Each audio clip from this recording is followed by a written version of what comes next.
আমি শিপ্রা মজুমদার আজকে আবার একটা নতুন রেসিপি নিয়ে তোমাদের কাছে চলে এসেছি। আশা করি তোমাদের রেসিপিটা ভীষণ ভালো লাগবে। তাহলে চলে এসো, তাহলে দেখতে শুরু করো আমি তোমাদেরকে আজকে কি দেখাতে চলেছি।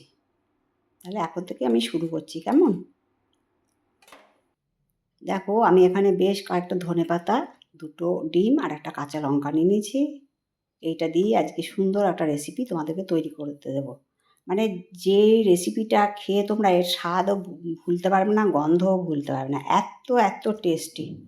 দেখো, ধনেপাতাগুলো আমি কুচো করে একটা মিক্সিং জারের মধ্যে তুলে নিচ্ছি।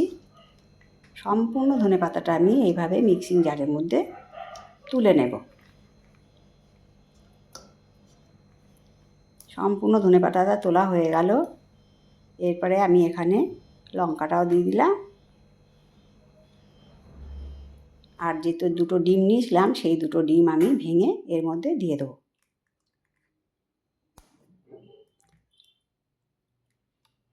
দুটো ডিম আমার ভেঙে দেওয়া হয়ে গেল। লঙ্কাটাকে একটু কুচি করে দিয়েছিলাম। দেখো, এরপরে একটা থালার মধ্যে একটুখানি সর্ষের তেল দিলাম। সর্ষের তেল দিয়ে আমি এটার মধ্যে ভালো করে বুলিয়ে নিলাম। এবারে যে মিক্সিং জারেতে ওই ডিম, ধনেপাতা আর কাঁচা লঙ্কা দিয়েছিলাম, এটা পেস্ট করে নিয়েছি। পেস্ট করে ওই থালাটার মধ্যে ঢেলে দিলাম। এটা তোমরা ইচ্ছা করলে একটা বাটির মধ্যেও করে নিতে পারো। আমার যেহেতু এই সাইজের বাটি ছিল না, সেই রকম আমি করে নিতে পারলাম। আর একটা টমেটো আমি পেস্ট করে নেবো। এবার একটা বাটির মধ্যে, একটা কড়াইয়ের মধ্যে 1 গ্লাস জল দিয়ে দিলাম, আর একটা স্ট্যান্ড চাপিয়ে ওই ডিমটা গুলে রেখেছিলাম সেটা দিয়ে দিলাম। আজকে আমি তোমাদেরকে ডিম বাটি ভাপা দেখাবো। ডিম দিয়ে ধনেপাতা দিয়ে বাটি ভাপা দেখাচ্ছি। কড়াইয়ের ঢাকনাটাতে একটা লবঙ্গ দিয়ে দিলাম। আর এবার দেখো, একটা থালার মধ্যে পেঁয়াজ কুচি করে রেখেছি দুটো, আর আদা রসুন পেস্ট করে রেখেছি। আর এইদিকে দেখো, আমার বাটি ভাপাটা কত সুন্দর ফুলে গেছে, একদম শক্ত হয়ে গেছে, জমে গেছে। এরপরে আমি ঠান্ডা করার জন্য এটাকে আমি নামিয়ে নিচ্ছি। আমি যেমন ছোট থালার মধ্যে দিয়েছি, তোমরা তেমন মোটা কোনো বাটির মধ্যে দিতে পারো। এবার আমি চাকু দিয়ে চারদিকটা ছাড়িয়ে নিলাম। এবার আস্তে আস্তে করে আমি পিস করে নেব,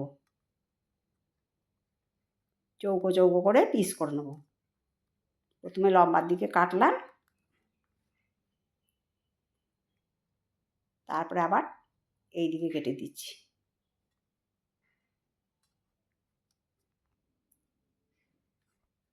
সম্পূর্ণ বাটি ভাপাটা আমার কাটা হয়ে গেল। আমার যেহেতু ছোট বাটি নেই, সেহেতু আমি একটা থালার মধ্যে করলাম। দেখো কতটা মোটা হয়েছে। বাটির মধ্যে দিলে আরেকটু পুরু হবে। এদিকে সর্ষের তেল চাপিয়ে দিয়েছি কড়াইয়ের মধ্যে। এবার আমি পেঁয়াজটাকে সমস্তটা ছেড়ে দিচ্ছি। পেঁয়াজটাকে বেশ লাল লাল করে ভেজে নেব। ওপর নিচ নাড়াচাড়া করে নিচ্ছি। বন্ধুরা, তোমরা এই বাটি ভাপা ডিম ধনেপাতা দিয়ে বাটি ভাপাটা অবশ্যই রান্না করে খেও, তোমাদের ভীষণ ভালো লাগবে। দেখো, আমি 1 চামচ লবণ দিয়ে দিলাম, যাতে পেঁয়াজটা একটুখানি নরম হয়ে যায়।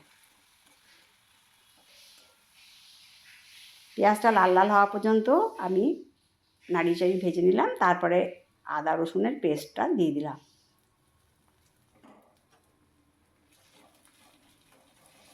তো এটাকে সুন্দর করে ভাজা করে নেবো, যতক্ষণ না কাঁচা গন্ধটা যায় সেই পর্যন্ত আমাকে ভেজে নিতে হবে।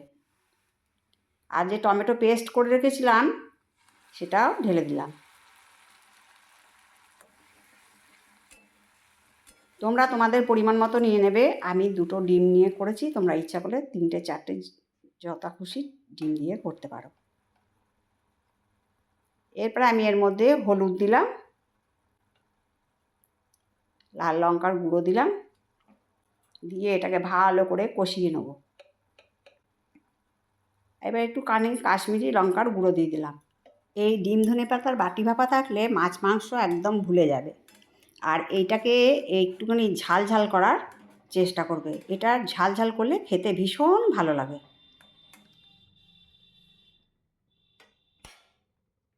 এবার দেখো, মিক্সিং জারটা ধুয়ে একটুখানি জল দিয়ে দিলাম। এই রেসিপিটা কিন্তু মানে খুব বেশি ঝোল করার দরকার নেই।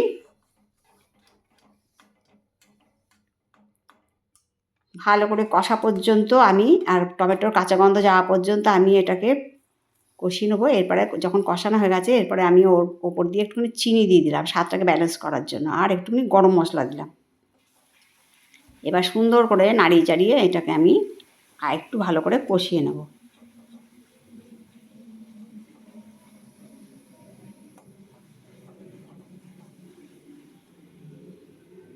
এরপরে এর মধ্যে অল্প একটু জল দিয়ে দিলাম যাতে না তলাটা ধরে যায়।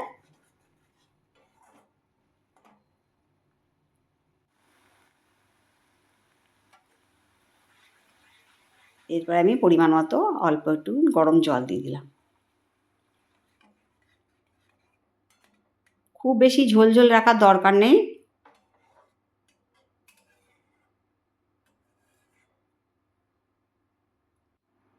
এরপরে আমি সমস্ত ডিম ভাপাগুলো আমি দিয়ে দিলাম।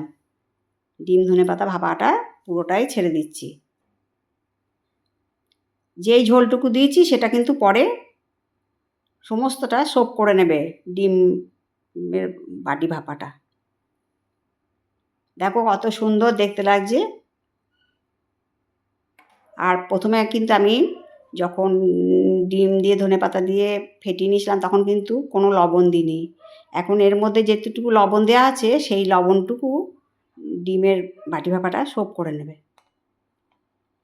দেখো এই রকম টাইপের একটু ঝোল ভাব রাখবে, খুব বেশি ঝোল রাখার দরকার নেই। ডিমটা কিন্তু সম্পূর্ণটা পরে টেনে নেবে ঝোলটা। দেখো কত সুন্দর দেখতে লাগছে, কত সুন্দর একটা রেসিপি তোমাদের কাছে নিয়ে এসেছি। তাহলে আশা করি তোমাদের ভীষণ পছন্দ হয়েছে, কত দেখতে ভালো লাগছে। আর তোমাদের কেমন লাগলো না লাগলো জানিও। এটা রুটি ভাত পরোটা সবের সাথে ভীষণ জমে যায়। আর আমার বন্ধুরা তোমরা আমার ভালোবাসা নিও। তাহলে আজ এই পর্যন্ত রাখলাম, কেমন? টাটা।